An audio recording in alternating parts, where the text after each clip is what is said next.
देखिए, बिहार में 213 सीटों पर होने वाले विधानसभा चुनाव के लिए कल तारीखों का ऐलान कर दिया गया, जहां बिहार में 2 फेज में होने वाला मतदान कब कब होगा, नोटिफिकेशन से लेकर नॉमिनेशन तक और नॉमिनेशन से लेकर वोटिंग और फिर नतीजों के लिए क्या तारीख तय की गई है, सब कुछ जानिए इस रिपोर्ट में। बिहार के चुनाव 2 फेजेस में होंगे। मुख्य चुनाव आयुक्त ज्ञानेश कुमार के इस बयान के साथ ही बिहार में चुनावों की रणभेरी बच चुकी है। कुल 243 सीटों पर होने वाले बिहार विधानसभा चुनाव के इस महायुद्ध को इस बार सिर्फ 2 चरणों में पूरा करने का फैसला लिया गया है। पहला फेज 6 नवंबर को 121 सीटों पर मतदान होगा। दूसरा फेज 11 नवंबर को 122 सीटों पर मतदान होगा। नतीजे 14 नवंबर को सभी 243 सीटों के नतीजे आएंगे।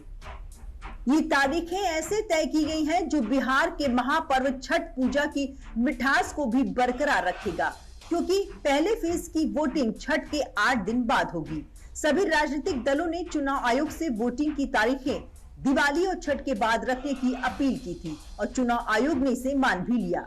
इससे आम लोगों को भी राहत मिलेगी जो दूसरी जगहों पर नौकरी करने या पढ़ने वाले हैं। वो छठ पर घर आएंगे तो वोट करते हुए जाएंगे। एक बार आप ये पूरा चुनावी शेड्यूल समझ लीजिए।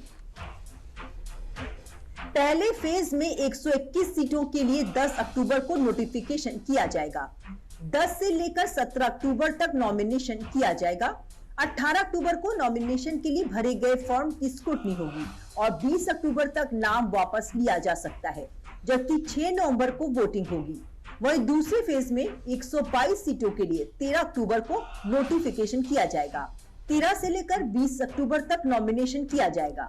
21 अक्टूबर को नॉमिनेशन के लिए भरे गए फॉर्म की स्क्रूटनी होगी और 23 अक्टूबर तक नाम वापस लिया जा सकता है, जबकि 11 नवंबर को वोटिंग होगी।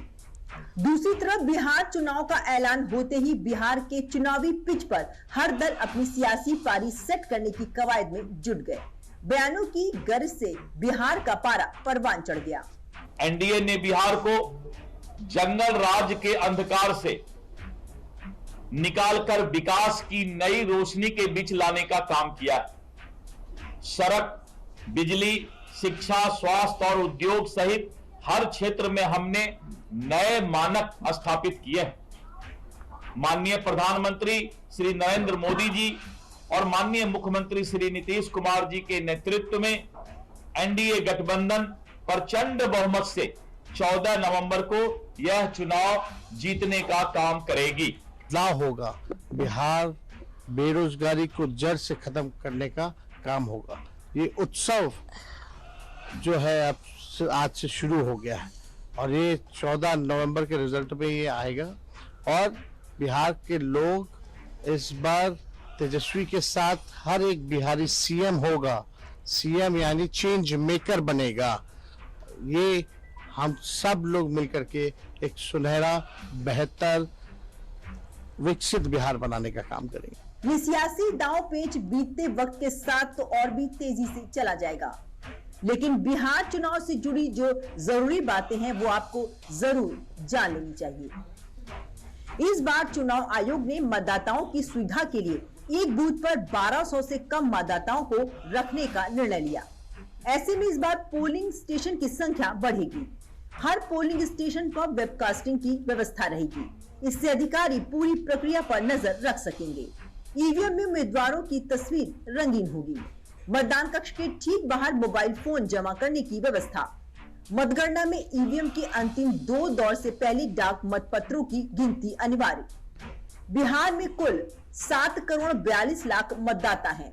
इनमें से 3 करोड़ 92 लाख पुरुष और 3.5 करोड़ महिलाएं हैं। 14 लाख मतदाता ऐसे हैं जो पहली बार वोट करेंगे। राज्य में 14,000 मतदाता 100 वर्ष से ज्यादा आयु के हैं।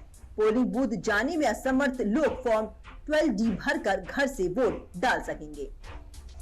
बिहार में चुनाव के ऐलान से काउंटिंग तक की पूरी प्रक्रिया इस बार कुल 40 दिन चलेगी, जबकि 2020 में इलेक्शन प्रोसेस 61 दिन, 2015 में 60 दिन और 2020 में 47 दिन चली थी। इस तरह पिछले 15 साल में इस बार चुनाव सबसे कम समय में पूरे कराए जाएंगे। फिलहाल चुनाव की तारीखों के ऐलान के बाद बिहार में सियासत हाई होने लगी है, लेकिन सरकार किसकी बनेगी इसका जवाब आने वाले 14 नवंबर को मिलेगा।